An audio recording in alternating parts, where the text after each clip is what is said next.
Nadia was my best friend, one of my best friends. நான் எல்லாரும் விட ஜாஸ்தி படங்கள் பண்ணேன் நதியா கூட.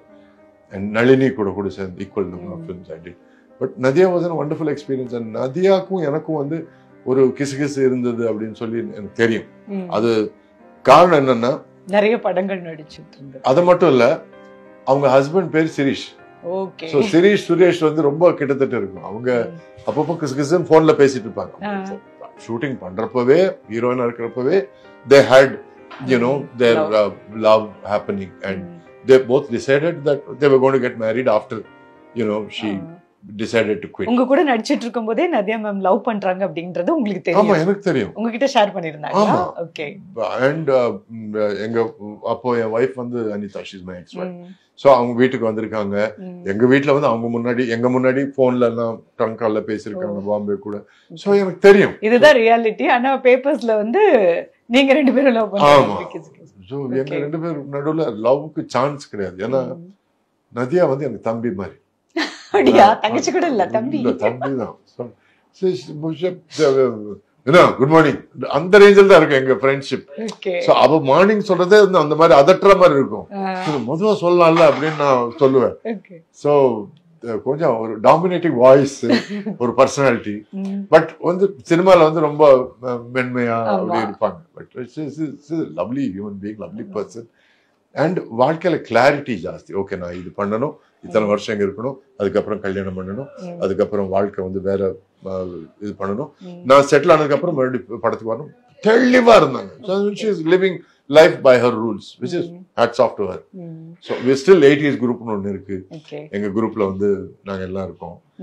சோ இதுல ஒரு பெரிய விஷயம் என்னன்னா, அந்த குரூப்ல ரஜினி சார் கூட இருந்தாரு, அவர் கூட போட்டோ எல்லாம் இருக்கு. சோ நான் பாம்பே போனப்போ மாதிரி what do you do அப்படின்னா, கேஷுவலா பேசிட்டு ஃப்ரெண்ட்ஸ் நடுவில், actor from south. Oh okay, they have one nice group, yeah, 80s group, all Rajinikanth also in that group, all 80s people. I like also 80s actors, Anil Kapoor, Jackie, அப்படின்னு பேசுறப்போ I said, no, I am also in 80s. Really? Yeah? You are in same Rajinikanth group? Wow! அப்படின்னு அடடா, இப்படி எல்லாம் கூட நமக்கு வந்து credit கிடைக்குது, பரவாயில்ல அப்படின்னு சொல்லி நினைச்சோம். இப்போ ஜாக்கி சேர்ந்திருக்காரு எங்க குரூப்ல, இப்போ சஞ்சய் தத் சேர்ந்திருக்காரு எங்க குரூப்ல. சோ நாங்க குரூப் வந்து கொஞ்சம் ஒரு மார்க்கமா பயங்கரமான கேங் இல்ல அது, 80s கேங் அப்படிங்கிறது.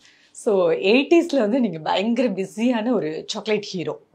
சோ இப்ப திரும்பி பார்க்கும்போது எப்படி இருக்கு அந்த ஒரு 10 வருஷம், 82 to 92 நிறைய படங்கள் நடிச்சிருக்கீங்க. ஆமா, ஒரு வருஷத்துக்கே 10 படங்களுக்கு மேல அதிகமா 18 படம். ரொம்ப பிஸியஸ்ட் ஹீரோவா இருந்திருக்கீங்க. அந்த நேரத்துல வந்து தெரியல, பொம்பரம் மாதிரி ஓடிக்கிட்டே இருந்தோம். சோ தெரியல, நான் நடிச்ச படங்கள் வந்து அந்த பாட்டுகள் கேட்கிறப்போ நம்ம உழைப்பு தான் ஞாபகம் வந்தது, அந்த டைரக்டரோட திட்டு தான் ஞாபகம் வந்தது, அப்புறம் அந்த மறுபடியும் ரீடேக் பண்ணதான் ஞாபகம் வந்தது. ஸோ அதை அவ்வளவு ரசிக்க முடியல. பட் இப்போ ஒரு லாஸ்ட் 10 இயர்ஸா தான் மறுபடியும் அந்த பாட்டுகள் கேட்கிறப்போ wow, what an experience, what did I miss, and மறுபடியும் கேட்க ஒரு ஃபீலிங். அதுவும் ராஜா சார், இளையராஜா சார் சாங்ஸ் வந்து சாயந்தரம் ஒரு 8 மணி தாண்டினா அவர் சாங் தான் நமக்கு வந்து போதை மருந்து மாதிரி. So even now night time வந்து நீலாவே இது